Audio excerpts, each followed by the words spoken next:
When we started the EMS business here in Whitesboro, Chief Patterson came to me and he said, "It's time." I said, "Time for what?" He said, "It's time we get in the EMS business." And I said, "Well, I don't know that much about it, but I knew they'd worked for paid departments elsewhere that had the EMS service, and they took the reins and they made things happen and got with the city and got us going good. And I think we're looking for a great future here for the Whitesboro Fire Department." The city of Whitesboro had in the past have been an FRO, which is a first response organization, meaning volunteer firemen can respond to medical calls and provide basic life support, medical care, or even advanced life support. So when I got on the department, that was kind of one of the first tasks that was kind of pitched to me to do, was to go ahead and get the department back certified through the state of Texas as a first responder organization. It wasn't uncommon to be waiting on an ambulance, and so our providers, volunteer firemen, paramedics, could provide care to the citizens while waiting those other services to be here. I've known him for about 5 years here in the department, and he's a husband and a father, and he's respected in the community, and right away he jumped in here. He started working with our FRO licensing, and then when we switched to EMS, he jumped right in a volunteer role, and that's pretty important, doing that in a volunteer role and putting that time and effort out when it's not needed. And as we moved into the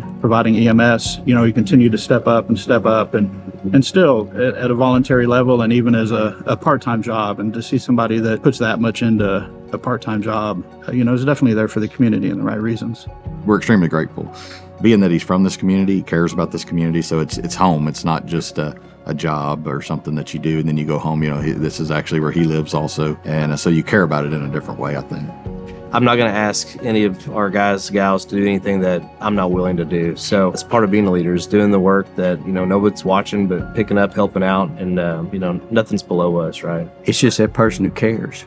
He cares about this city again, and he cares about the patients. He cares about this fire department moving it forward in the EMS business, and that's the biggest accolade, is he is a very good, caring person for that job. He spent a lot of time reaching out to other people and trying to get other people accommodations and recognized for what they've done. So it's a good chance to get him out there and see what happens.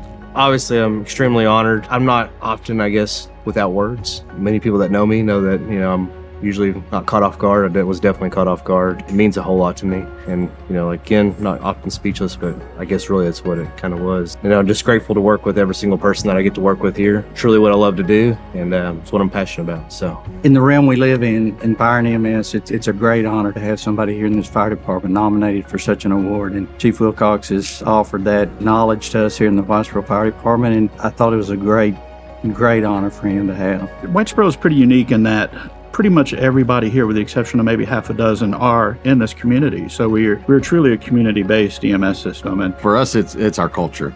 And our culture is that it's been built on years of volunteerism that transitioned into the paid with still a combination type department, but we utilize those same folks. So it's really the culture that we built as family. And a lot of people say that, but it really is here.